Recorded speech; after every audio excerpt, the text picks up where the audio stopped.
जैसे वृक्षों में रस लेने की सत्ता अध्यात्म चेतना है, उसमें वृक्षों में कला कुशल भी देखा जाता है। वृक्षों में भी व्यक्ति को पहचानने की योग्यता है।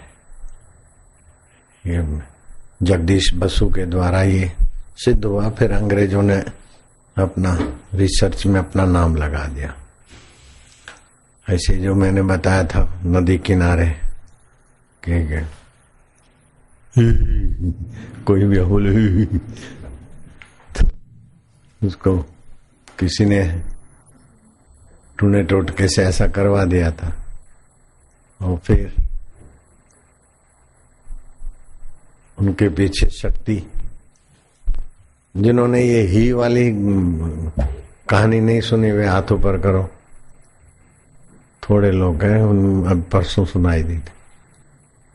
तो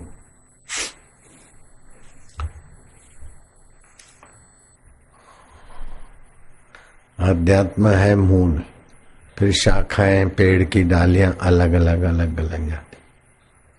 तो अभी जो आप लोग उच्चारण कर रहे थे ओमकार का और आखिरी में मां, उसके बीच में निसंकल्प अवस्था होती। निसंकल्प अवस्था में आध्यात्मिक ओरा काम करती। आम आदमी को मजा नहीं आएगा और शुरुआत वाले साधक को भी, और इसमें क्या ओम ओमकार, लेकिन इससे जो बात बनती है वो हर क्षेत्र में काम करती।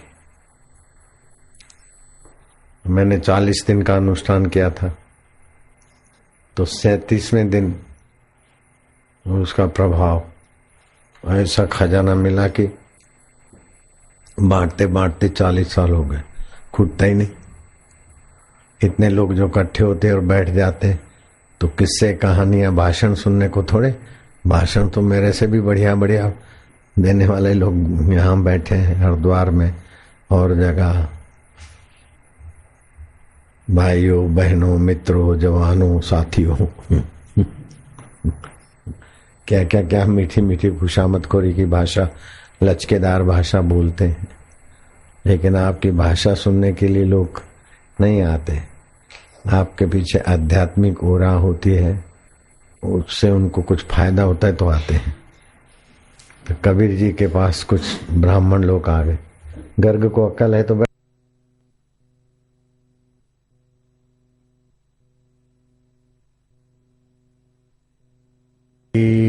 हरिओम हरि। मोकलपुर के बड़े उच्च कोटि के संत थे। मोकलपुर नरेश भी आके उनका सत्संग सुनता। तो फिर जो निकट होते तो थोड़े मुंह लग जाते हैं। तो मोकलपुर नरेश ने कहा कि बाबा आत्म साक्षात्कारी पुरुष का क्या लक्षण होता है? ब्रह्मचारी इधर आ, ये राजा के बच्चे का कान पकड़ के बाहर निकाल दे।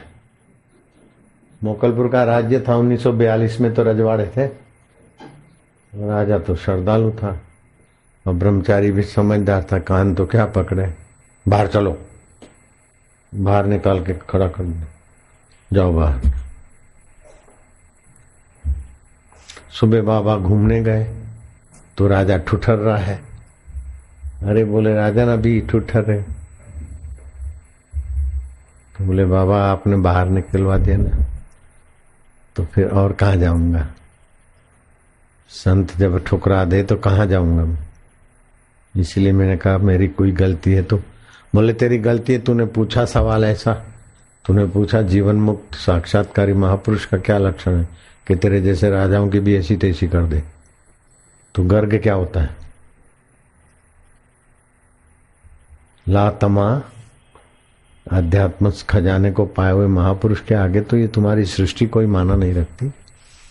तो तुम्हारा छोटा सा रजवाड़ा क्या है? तो तुमने सवाल किया था कि आत्म साक्षात्कारी पुरुष के क्या लक्षण होते हुए, तुम्हारे जैसे का कान पकड़ के बाहर कर दे। तेरे प्रश्न का जवाब था। बोले मोकलपुर के बाबा ये घटना मैंने नहीं देखी, अखंडानंद सरस्वती में, इंदिरा गांधी की गुरु जहां मत्था टेकती थी, वो संत मेरे मित्र थे, उन्होंने बताया।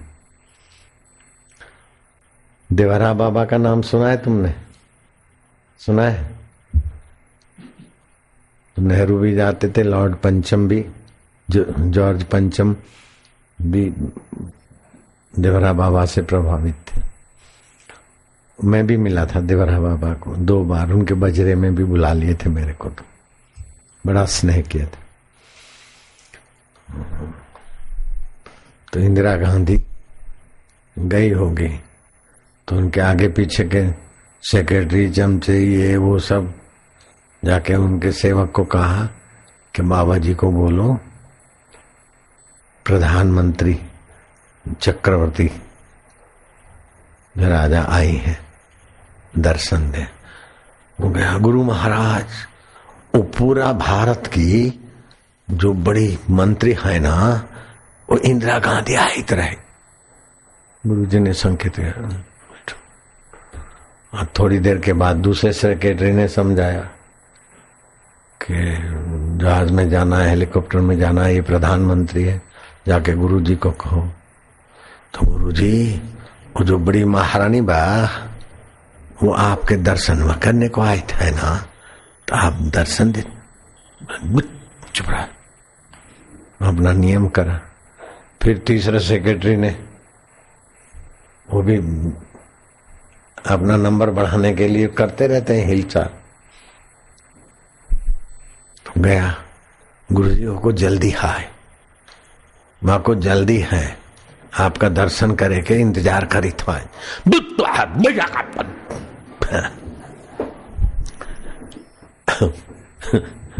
गुरुजी का अपना जो नियम था पूरा किया।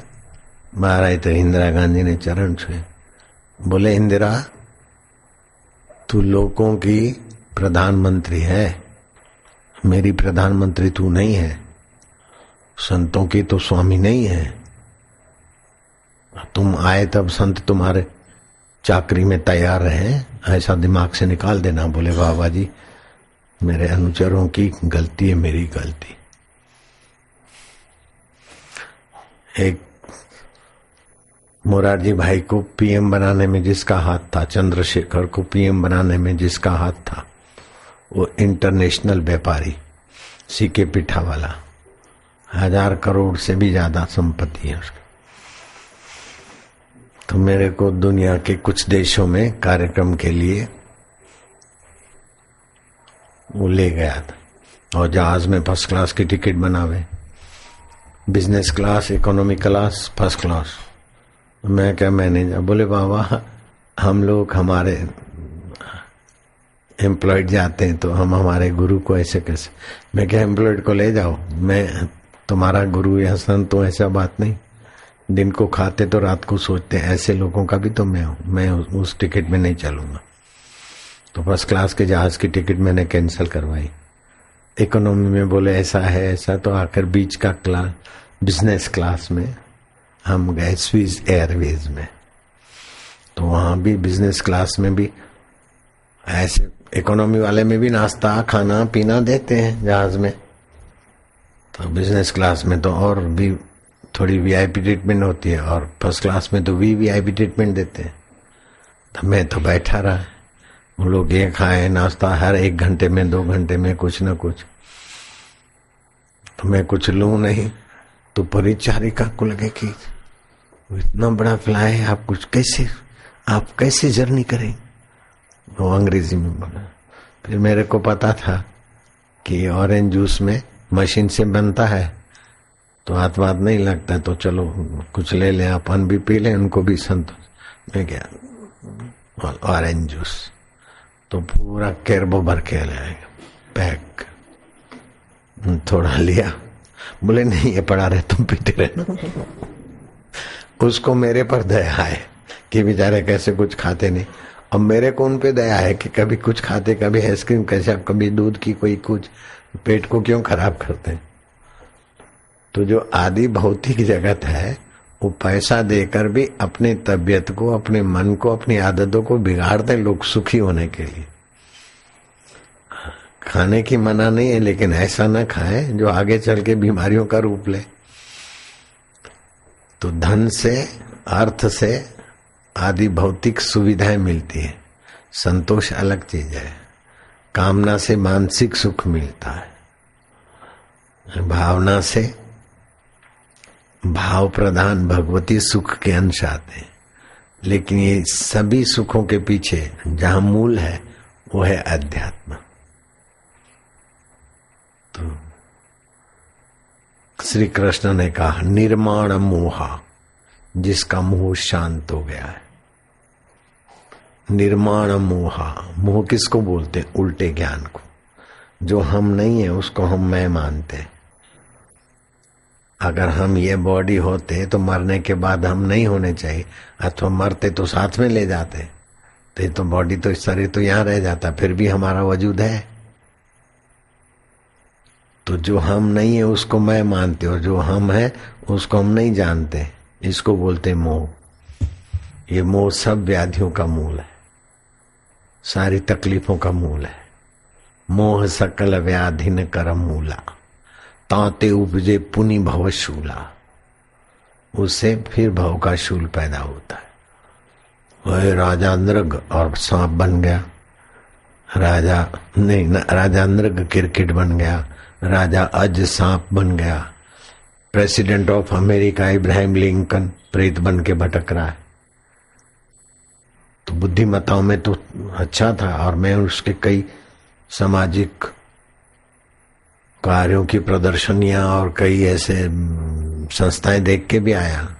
इब्राहिम लिंकन की प्रशंसा गाथा गाने वाली स्थान, लेकिन प्रेतों के अभी भटक रहा है।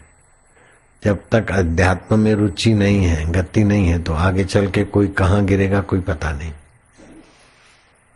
तो आदि भौतिक का उपयोग करें, आदि दैविक का सद्भाव से सूझबूझ बढ़ाए और अध्यात्म में विश्रांति पाए।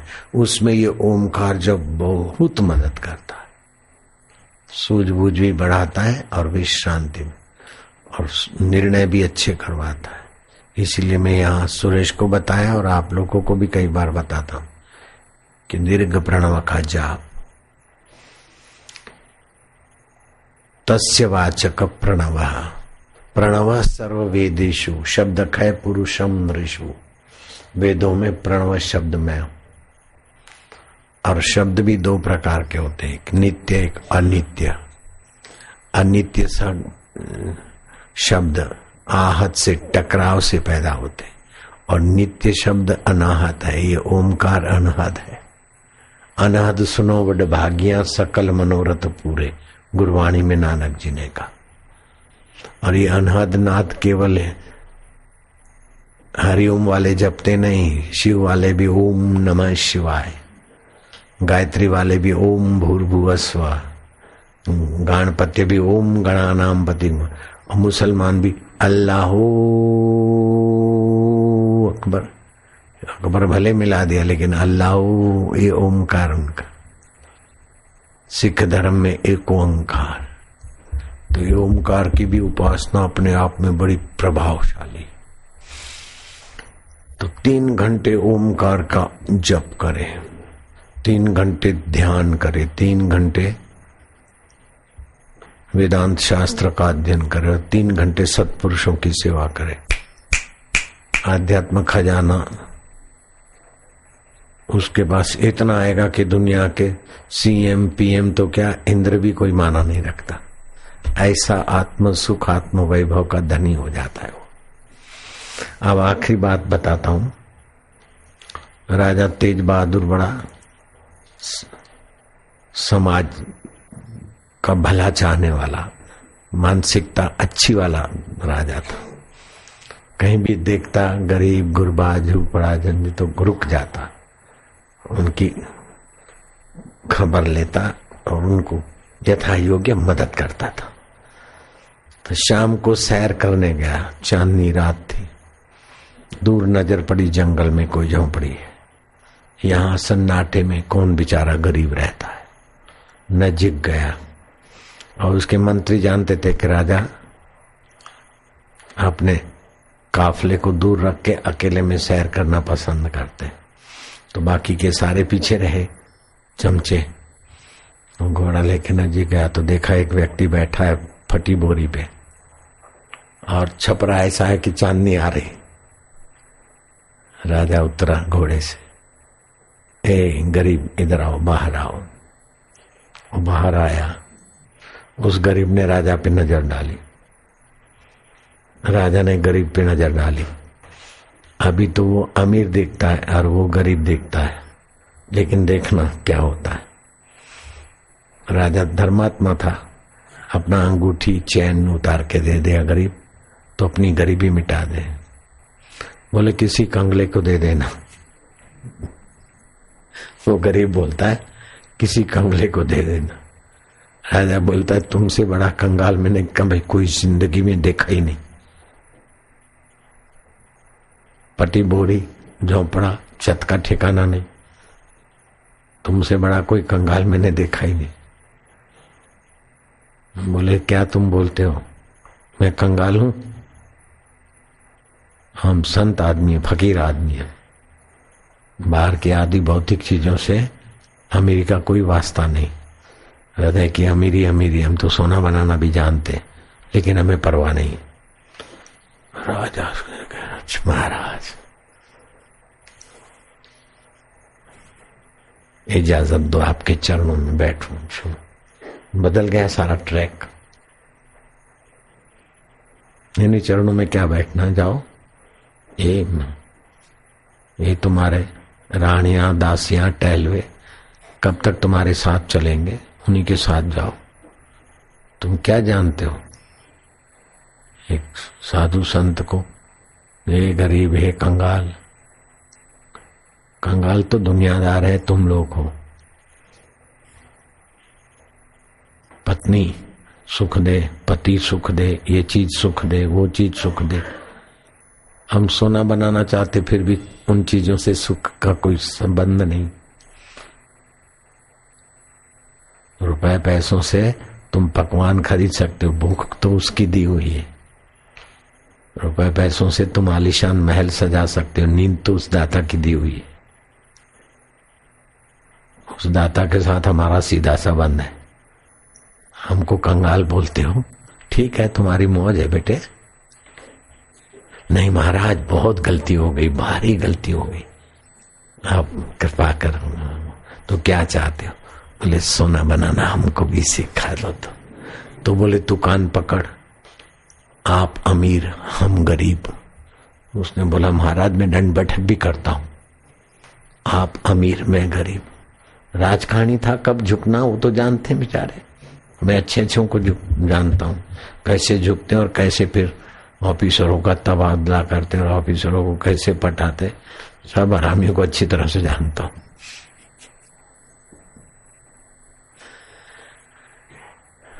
काम निकालना होगा तो ऑफिसर के कंधे पर बंदूक रखेंगे, और काम निकल गया तो फिर क्या भी कर लेंगे।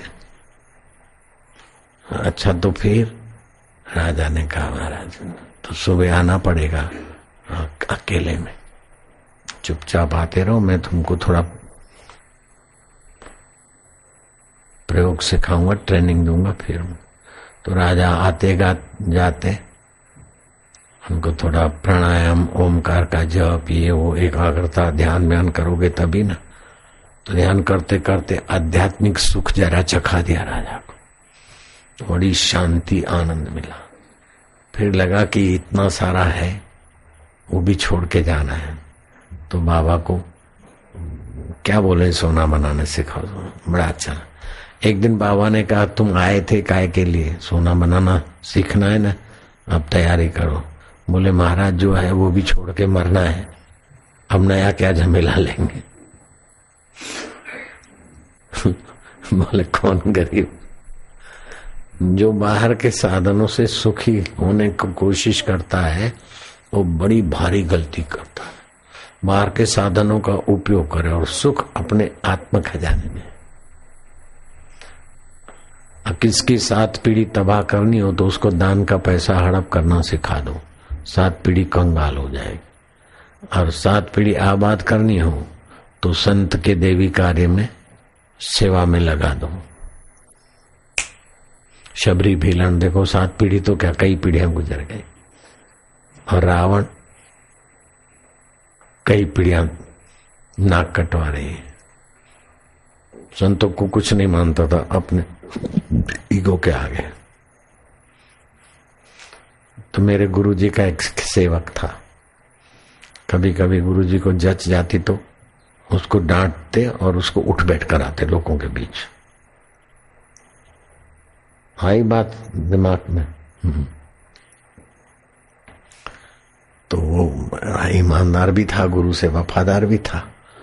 तो गुरुजी प्यार से बात भी करते थे। तो उसने मौका लेके कहा, साईं अकेले में तो आप इतने हमारे अपने लगते हो, और साईं कभी कभी तो लोगों के सामने हमारी बहुत बुरी हालत कर देते हो। जो कुछ कहना है तो अकेले में बता देते, समझा देते जरा। अरे बोले फलाना फलाना फलाना फलाना ही लोगों के सामने ही सारा गुब्बारा भरता है, तो लोगों के सामने ही हवा निकाली जाती है।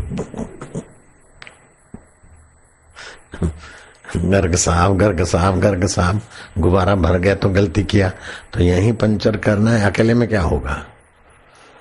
नारायण हरि हरि ओम हरि। मान जो है ना आदमी को बेहोश कर देता है, सूझबूझ से थोड़ा नीचे गिर जाता है। मान पुड़ी है जहर की, खाए सो मर जाए, चाह उसी की राखता वो भी अति दुख पाए। फिर तो ऐसे बेहोशी में जिएगा, वास्तविक में जीवन सजगता नहीं रहेगी। मान का भोगी, काम का भोगी, धन का भोगी, लोभ की मोही, कामी क्रोधी लोभी मोही। मनुष्य तो दिखता है लेकिन मनुष्य के शरीर में मनुष्य है, के चोले में है, मनुष्यता से गिरा हुआ है। मनुष्य रूपे मृगाश्चरंती, मनुष्य के रूप में पशु वृत्ति वाले। पशतिति पशु, देखा उसने फिसला, वो पशु। देखा परिणाम करके उसका उपयोग किया, वह मनुष्य है। और उपयोग करके बहुजन हिताय सुखाय करके अपना विश्रांति योग में गया, देवता है। और देवता भी स्वर्ग का सुख भोग के गिरते हैं। इस स्वर्ग के सुख भोग की इच्छा नहीं है तो महापुरुष है। ऐसे महापुरुष के आगे इंद्र भी घुटने टेकते हैं। 33 करोड़ देवता जिसको मानते हैं, ऐसा इंद्र भी कहता है कि आप 12 मेघ मेरे वश में है। 33 करोड़ देवता मेरी खुशामद करते हैं, मुझे प्रसन्न रखते हैं, लेकिन मुझे आनंद चाहिए, मजा चाहिए तो अप्सराएं नाचे, गंधर्व गाए, साजी साज बजाए। लेकिन आप जैसे महापुरुष की उपस्थिति मात्र से लोगों को लौकिक नाच गान के बिना भी जो शांति मिलती है, चिन्मय सुख मिलता है, उसके आगे नाच गान का सुख कोई माना नहीं रखता। खाली उपस्थिति और 2 वचनों से जो सुख और सूझबूझ बनती, जो उज्जवल भविष्य बनता है, वो इंद्र की सभा में नहीं बनता। तो उपनिषद में आता है ये बात, यत पदम प्रेप्सवो दीना शक्रादय सर्वदेवता। शक्रादय मना इंद्र। यत पदम प्रेप्सवो दीना शक्रादय सर्वदेवता, अहो तत्र स्थितो योगी हर्षम न उपजायते। जिस पद को पाए बिना शक्रादि इंद्र आदि सब देवता दीनता को पाए हुए, उस आत्म पद को पाया हुआ महापुरुष अभिमान नहीं करता। तो राजा तेज बहादुर तो मैं राजा हूं, तुम भीख मंगे हो।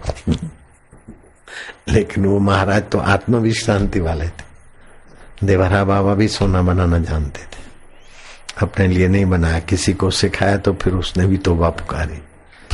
ये बहुत छोटी चीजें हैं। राज्य मिल जाए, संपदा मिल जाए, बहुत छोटी चीजें हैं। अपना मूल मिल जाए बस। नारायण हरि हरि ओम हरि। बिछड़े हैं जो प्यारे से दर बदर भटकते फिरते हैं। बिछड़े हैं जो प्यारे से दर बदर भटकते फिरते हैं। आंख के द्वारा मजा, नाक के द्वारा मजा, मूत्रेंद्रिय के द्वारा मजा। मजा तो क्या सजा है। बिछड़े हैं जो प्यारे से दर बदर भटकते फिरते हैं। हमारा यार है, हम उनको बेकरारी क्या। ऐसा होता है ब्रह्मवेता, आत्मवेता का थोड़ा बहुत शास्त्र ने वर्णन किया, लेकिन पूरा बयान वो भी नहीं कर सकते। जैसे परमात्मा का बयान पूर्ण नहीं होता, ऐसे परमात्मा को पाए हुए महापुरुष का वर्णन पूरा नहीं होता। मत करो वर्णन हर बेअंत है, क्या जाने वो कैसो रे। दिखता है एक हमारे जैसा व्यक्ति, लेकिन क्या उसकी समझ है, क्या उसकी पहुंच है, और क्या उसके स्पंदन में ताकत है, वो अपनी तराजू गड़बड़ा जाती। ऐसे होता ब्रह्मवेता आत्मवेता पुरुष। जितना उनके प्रति सद्भाव होता है उतना ही अपने को फायदा मिलता है। मेरे गुरु के संपर्क में तो लाखों लोग आते थे, लेकिन मेरे को जो फायदा हुआ ऐसा दूसरों को कितनों को हुआ होगा मुझे पता नहीं। 2%, 5%, 10% तो सभी को हो जाता है, लेकिन जो गुरु से निभा लेते हैं वो भले अपने जीवन काल में परम पद को न भी पाए, लेकिन गुरु के हृदय में जिसकी जगह हो गई, इसका मेरे को अनुभव हुआ। अब देखो मैं अपनी पोल पट्टी बताता हूं, किसी को बोलना नहीं। जवानी थी, 23-24 साल की उम्र थी, भूख भी अभी भी ठीक ठाक लगती, तो उस समय तो मेरा गुरुजी का रसोईया था। मैं क्या बापूजी को टिफिन गया कि नहीं गया? बोले गया। कि बापूजी ने पा लिया ना। अब बापूजी पाले वैसा नहीं था, बापूजी पाले तो हमारे पास आ जाए माल। ये पोल पट्टी है अपनी। मैं गुरुजी पाले तो फिर हमारा नंबर लगेगा ना चले चपाटियों का। तो मैं भी उसको बोले बापूजी क्या टिफिन तो रख के आया हूं, लेकिन अभी तक लिया नहीं। मैं क्या अभी तक क्यों नहीं, इतनी देर हो गई? बोले यार तुझे पता नहीं, वो भोजराज की तार आ गई है। सौराष्ट्र वाला बहुत, तुम तो जानते। मैं क्या? हाँ क्या हुआ? बोले उसकी मृत्यु हो गई है, तार आया है। तार वाला पहले दे गया ना, तो इसीलिए साईं जी ने टिफिन रख दिया। उसकी सदगति के लिए साईं जी ध्यान में बैठ गए। है भोजराज, मैं अच्छी तरह से उसको जानता हूं। क्या गुरु की। अब भोजराज तो मर गया है, समाचार आया कि उसकी मृत्यु हो गई। तो उसने पूर्णता तो पाई नहीं थी, लेकिन मेरे गुरुजी के प्रति पूर्ण वफादार था। तो गुरुजी अपने को भूखा रखते तो फिर मेरे को कैसे मिले? उस दिन मेरे को भूख तो लगी, लेकिन समझ बहुत अच्छी मिली उस दिन की। अरे ये खाली मेरे गुरुजी के जीवन में मैंने देखा, ऐसा नहीं है। उपनिषद कहती है, कठोपनिषद, यम यम लोकम मनसानुभाति। जिस जिस लोक में अपने भक्त शिष्य को ब्रह्मज्ञानी भेजना चाहे उस लोक में भेज सकता है। तस्मात् आत्मज्ञ पुरुष हिरेत भूत कामा। इस लोक में भी सफल सुखी होने के लिए अथवा मरने के बाद भी ऊंची गति के लिए आत्मवेताओं का पूजन करो, आत्मवेताओं को प्रसन्न करो। कठोपनिषद में आता है, गुरुवाणी में आता है, ब्रह्मज्ञानी मुगत जुगत का दाता, ब्रह्मज्ञानी पूर्ण पुरुष विधाता, ब्रह्मज्ञानी का कथ्या न जाई आधा अक्षर, नानक ब्रह्मज्ञानी सबका ठाकुर। अभी 4 मई को पूनम के निमित्त हम गए थे। 5 मई की पूनम थी। 5 मई को रात को इधर आ गए थे हम। तो अहमदाबाद से 98 किलोमीटर सिद्धपुर के तरफ, दिल्ली के तरफ एक जगह थी। वहां के लोगों ने मेरे को बताया कि 1998 में बापूजी आप यहाँ से गुजरे थे, और उस परिवार ने कहा कि हमने कहा था कि हम लोग भागवत की कथा कराना चाहते हैं। आपने कहा अच्छा होगी तुम्हारे यहाँ कथा, और पूर्णाहुति करने में आऊंगा। वो बात आज सत्य हो गई। 98 में बोले थे और बढ़िया ढंग से उनके भागवत करवाई। पशुओं को चारा, पक्षियों को दाना, कीड़े मकोड़ों को आसपास में, और जो भी आए भोजन करे। नहीं तो आर्थिक स्थिति उनकी बहुत ऐसी थी, उनके लिए तो दिवा स्वप्न था। बोला हमारी इच्छा है भागवत हो, तो भागवत कथाकार करते ने 7 दिन जो भी आए खाए पिए कथा सुने, तो उनकी कथा हो गई। तो मैंने पूर्णाहुति भी बोल दिया, तो ऐसे ही मैं कहा अच्छा आपके यहाँ होगी पूर्णाहुति करने में आऊंगा। तो मेरे को तो याद नहीं था, लेकिन बोला हुआ कुदरत ने फिट कर दिया। हेलीकॉप्टर से जाना पड़ा मेरे को। फिर उसी हेलीकॉप्टर को सूरत ले गए। सूरत वाला हेलीकॉप्टर फिर अहमदाबाद आया, अहमदाबाद से जहाज में फिर दिल्ली आए। दिल्ली वालों को दर्शन वर्शन दे के फिर शाम को रात को 5 तारीख इधर पहुंचे। एक दिन में 4 जगह पर कार्यक्रम। अभी यहाँ के लोगों ने, कईयों को पूछता हूँ तुमने दरिया देखा है? बोले हाँ बाबा जी हमारे घर के पास में ही दरिया है। मैं कहा उत्तरांचल में दरिया कैसे आ गया? हिमाचल उत्तरांचल में। मैं कहा आपने दरिया देखा है? बोले हमारे घर के पास में ही है 2-3 किलोमीटर। मैं कहा दरिया तुम्हारे घर के पास? बोले वो शीतलज दरिया है। मैं क्या यार नदी है वो नदी को दरिया बोलते हैं। तो मैं बोला समुद्र समुद्र। बोले वो तो नहीं देखा है। तो अब की बार हमने कृष्ण की जहां द्वारिका थी वहां पूनम दे दी, तो यहाँ से स्पेशल ट्रेन भर के गई और बाकी के ऐसे लोग गए। फिर भी कई लोग बाकी हैं समुद्र देखने से, तो इस बार भी मैंने समुद्र तट पर पूनम दे दी। उस बार वाला दिल्ली से 26 घंटे का मुसाफरी था रेलवे ट्रेन की, कृष्ण की द्वारिका। आपकी बार 15-16 घंटे में पहुंच जाए, ऐसा बंबई और सूरत के बीच वलसाड़ है। वलसाड़ में दे दिया मैंने 2 और पहली 2 तारीख। देखता हूँ 3 सुबह तक। फिर 3 तारीख बंबई वाले बंबई में दर्शन कर लें, इधर भीड़ न। फिर 4 तारीख रामलीला मैदान, छोटा पड़ता है, इतनी पब्लिक हो जाएगी। तो ये अध्यात्म तत्व में जितने आप टिक जाते हो उतना आपके लिए आदि देवी का आदि भौतिक मुट्ठी में आ जाता है। जैसे राष्ट्रपति और प्रधानमंत्री पोस्ट आई तो बाकी की सारी छोटी पोस्टें संकेत और फोन मात्र से आपके न। ऐसा अध्यात्म तत्व का महत्व है। तो बस जो अपना भला चाहते 2 घंटा प्रतिदिन उनको अध्यात्म देव में ध्यानस्थ रहना चाहिए, और साधु को 4 घंटे, ऋषि दयानंद कहते थे। तो फिर ऐसी गलतियां नहीं होगी। ध्यान बयान नहीं करते ना, इसलिए इतनी बड़ी पोस्ट होने के बाद भी जितनी उन्नति गुरु चाहते उतनी नहीं कर पाते। ध्यान में बैठना चाहिए। स्वभाव नहीं सुधरता तो स्वभाव सुधरने के लिए कोई डंडे थोड़ी चाहिए। स्वभाव सुधारने के लिए ध्यान चाहिए। त्रिबंध प्राणायाम करके ध्यान करो, जप करो, ध्यान करो। आदमी अपना बाथरूम तो गंदा नहीं करना चाहते हैं, लेकिन अपना स्वभाव गंदा है, उधर ध्यान नहीं देते। मरने के बाद बाथरूम साथ में नहीं चलेगा, स्वभाव साथ में चलेगा। और मनुष्य जीवन में स्वभाव नहीं सुधरा तो फिर और किसी योनि में स्वभाव सुधरता नहीं।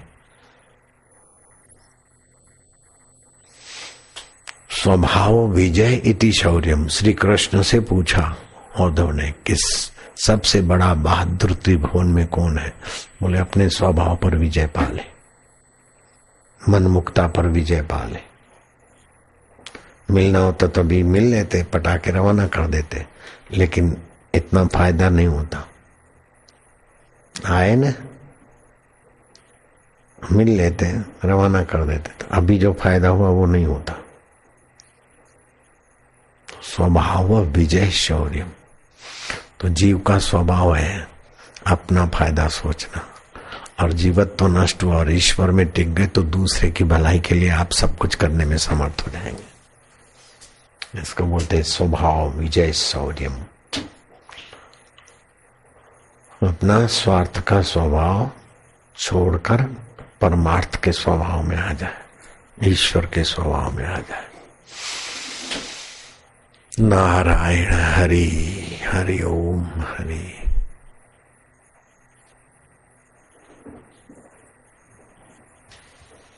अब जाओ खाओ पियो, छुट्टी बरी सब बरी हो गए। नारायण हरि हरि ओम। अरुण सिंह कहाँ गया तेरा बाप? तुम खड़ा है, वो देखो उधर। हाँ। लेकिन ये कोई बड़ी बात नहीं है, तो बहुत तुच्छ चीजें हैं। और भी क्या क्या है, सितारों से जहां कुछ और भी, इश्क के इम्तिहान कुछ और भी। परमात्मा मिल सकता है तो ये चीजें तो बहुत छोटी होगी। नारायण हरि हरि ओम हरि। अध्यात्म में कितना है उसका वर्णन मैं तो क्या भगवान भी नहीं कर सकते। राम न सके नाम गुण गाए, भगवान भी अपनी महिमा नहीं गा सकते। भगवान को कभी कभी भगवान से जरा छेड़खानी किया करो, महाराज सब बातों में आप समर्थ हैं, लेकिन दो बातों में तो आप बड़े कमजोर हैं। एक तो आप अपनी दुनिया से हमको निकाल नहीं सकते, दूसरा आप हमारा बुरा नहीं कर सकते। चाहे गधा बना दो लेकिन भलाई के लिए करोगे।